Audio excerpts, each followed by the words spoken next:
So we see them across the office place all the time. You're debating if you should get one or you have one yourself. The Apple Watch.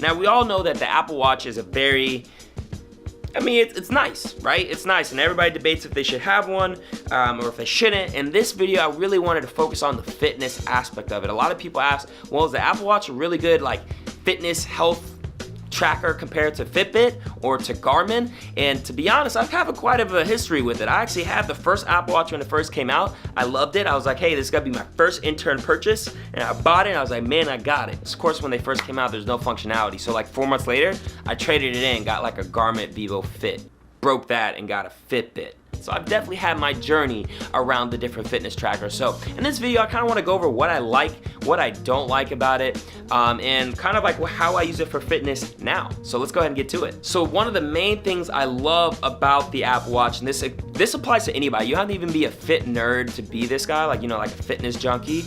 Really, I love the activity rings. There's 3 rings, a red, a green, and a blue. And really, it helps you really just track your activity over time, and it really convinces you to be a little bit more active. So the first ring is actually got to be the move ring. That's the red ring around it. And how that move ring works is it actually calculates the amount of calories burned.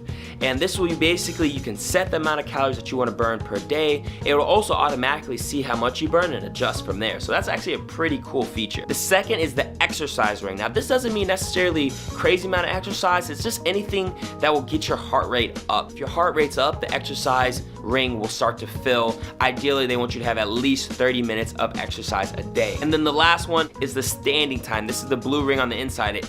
This basically tells you to stand up throughout the day. Sitting at a desk all day, I sit along a trading desk, and I could get lost there, right? We've all had those times where we're just sitting at the desk going. Click, click, click, click, click, click, click. 2 or 3 hours pass and we haven't even gotten up yet, and we're stiff. So what this does is every 50 minutes, it tells you, Noah, you gotta get up. It will remind you, hey, stand up, move for at least a minute. And it's super helpful, and it does this because it wants you to stand at least 12 times throughout the day. And like I said, it tracks it, so you have to actually keep these rings going day by day by day over the whole month, and you get to see your streak, and it'll give you little awards and buzz you and all that cool stuff. So I like it because it's kind of like accountability. We all say, well, if I just had somebody to motivate me, well, that Apple Watch can kind of be that motivator for you. Now, the second thing that I really love about the Apple Watch is the actual exercise app itself. I only use maybe 1 or 2 of the exercise features in there because I only like the weight lift and sometimes I'll run.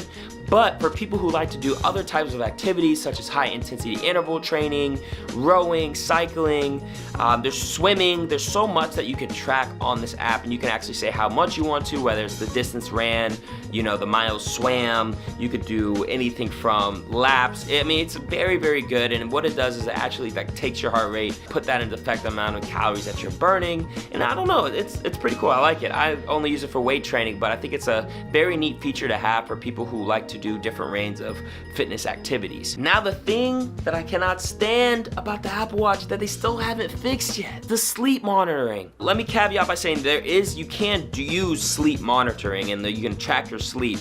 However, you just have to kind of do a hack, kind of hack the system. I downloaded an app called Auto Sleep. It was $3 on the Apple Store, and what it does is it tracks all my different levels of sleep: REM, my deep, my light sleep, when I'm up, how consistent I've been over time. It's super huge because of the fact that I like to see how my energy is based off if I'm sleeping. If I'm productive one day, I'll look at my sleep and be okay, cool. And if I'm not, I'll look at my sleep and see if there's a correlation. So it's a really cool technique to do, and that's why I think sleep tracking is very important.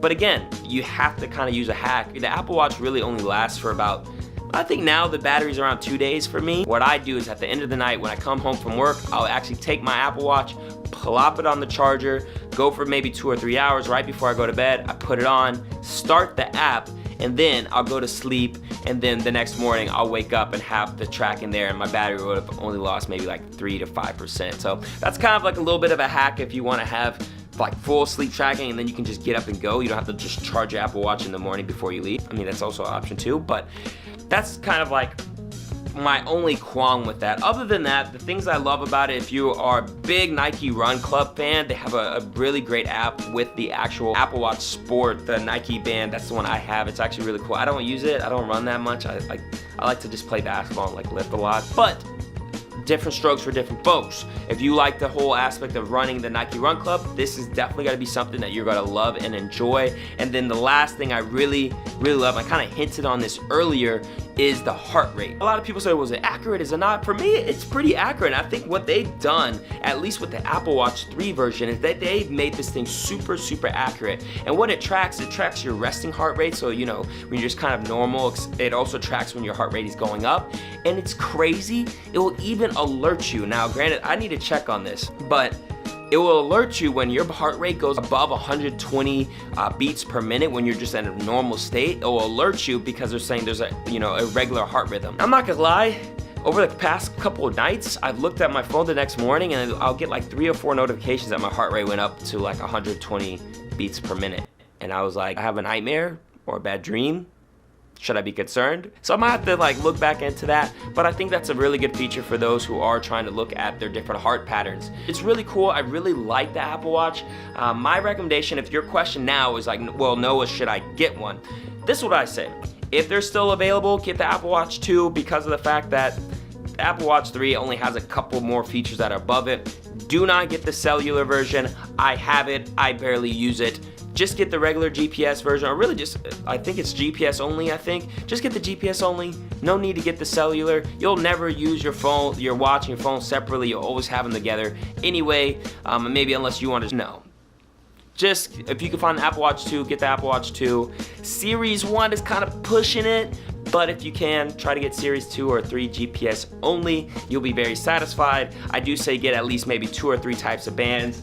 I have the hype band. I call this the hype band, which is the black and red. And then I have a kind of professional band, which is my leather brown one. And then I have another active band for when I'm actually like working out, or, you know, it's just good to have an extra one. But I definitely advise getting it if you're trying to stay active. I think anything that's gonna have you staying active throughout the day with the standing up rings, I think that's huge. If it's telling you to move and it's telling you that you need to exercise 30 minutes a day, I think you got yourself a great fitness track. Put in the comment box below if you want me to do maybe a review, or you want me to talk about the Fitbit or the Garmin, because I've definitely had my fill of those. Let me know in the comment box below. If you like this video, don't forget to subscribe, and if you haven't already, hit that bell button so you can stay up to date on all the videos that are coming out. You already know. I'll catch you later. Embrace the hype.